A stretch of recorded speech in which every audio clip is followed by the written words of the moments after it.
not only a collapse in production from the shale plays, but also a collapse on Wall Street of the companies that have led the charge.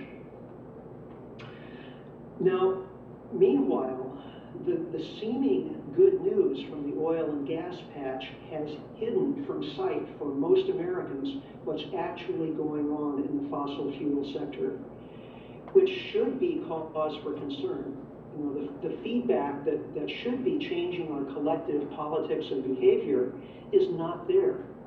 Part of that feedback from what's actually going on in the real world is that the falling return on investment, both energy return and also financial return on investment within the oil and gas industry.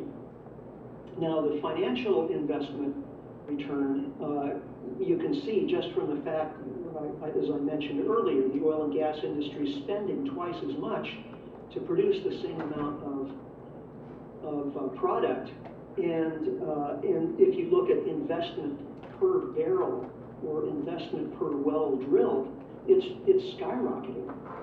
But that in itself shouldn't be as much cause for concern as the declining energy return on energy invested. It takes energy to get energy, always has and always will. It takes energy to build a solar panel or to install a wind turbine. It takes energy to drill an oil well. Part of what made fossil fuels so magical in the early days was the fact that the energy return on investment was so high with oil, coal, and gas.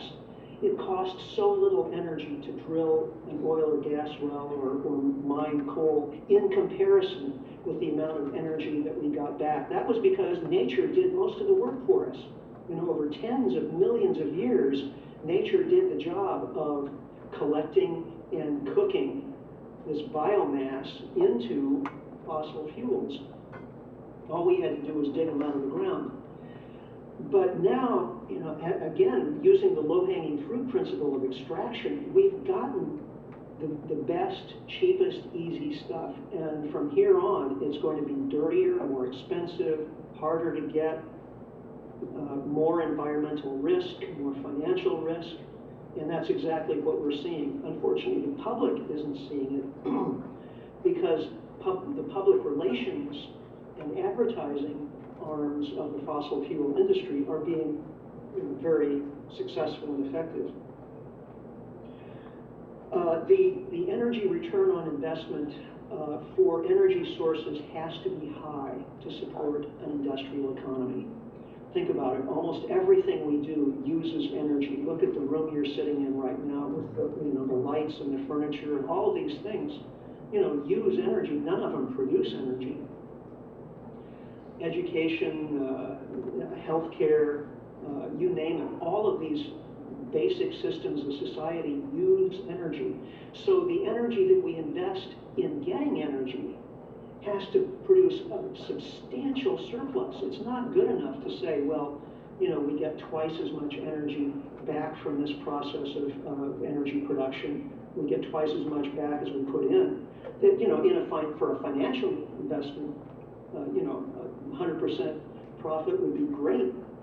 But with energy, to support an industrial economy, it requires a lot more. If we just got a 2-to-1 energy payback, that would mean that half of all of society's resources would constantly be having to invest it in energy production in order to support the rest of what society is doing.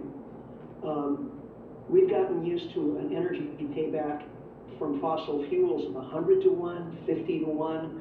It's down now to about 20-to-1. It's fallen pretty dramatically just over the past decade, and with oil, it's plummeting fast. The energy return on investment with shale oil or tight oil, as in the Bakken or the Eagle Ford, is about 5-to-1, according to the latest estimates. Now, we can't operate an industrial society on a 5-to-1 energy profit. With tar sands in Canada, the energy payback is in the range of 3-to-1 to 5-to-1. Again, these sources, in effect, are being subsidized by the legacy fossil fuels that are still being produced. It's just that those legacy fossil fuels, the older oil wells and coal mines and so on, can't produce enough anymore to supply all that the market would like to burn.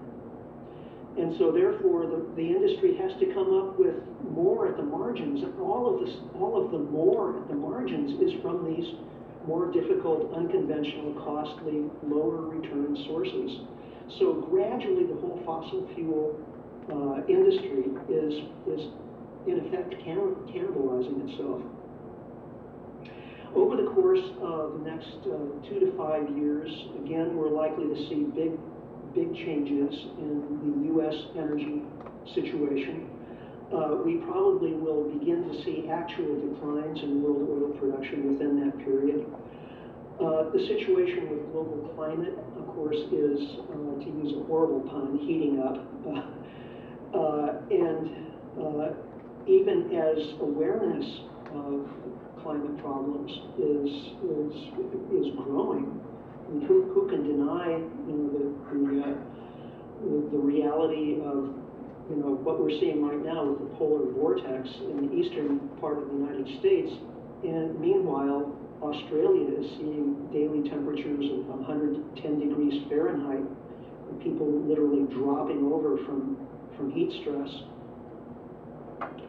This can be expected to get worse over the course of the next 2 to 5 years. So energy, which is already highly politicized, I think is going to become even more so. The energy debate is and has been highly obfuscated by the deeply vested interests on both sides of the debate. I don't see that going away. The best roadmap to the immediate and midterm future, I think, is still a book that I read back when I was 21 years old, and it's influenced my whole career as a writer. A book called Limits to Growth.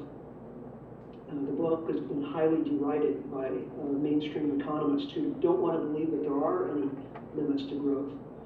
But in fact, what we're seeing in the real world is very much along the lines of what was discussed back in 1972 when Limits to Growth was first published.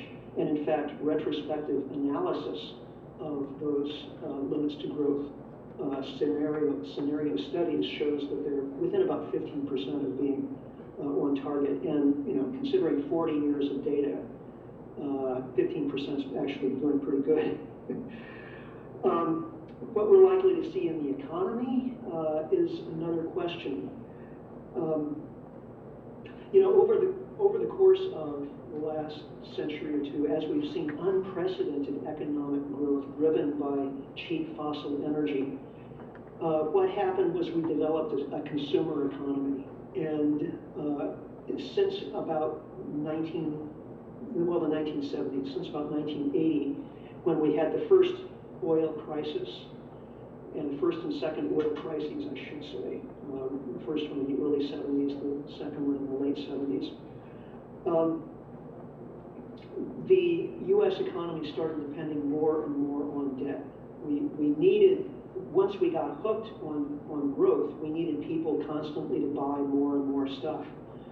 Okay, well, starting in the 1980s, that got more difficult because with globalization, American factory workers were competing with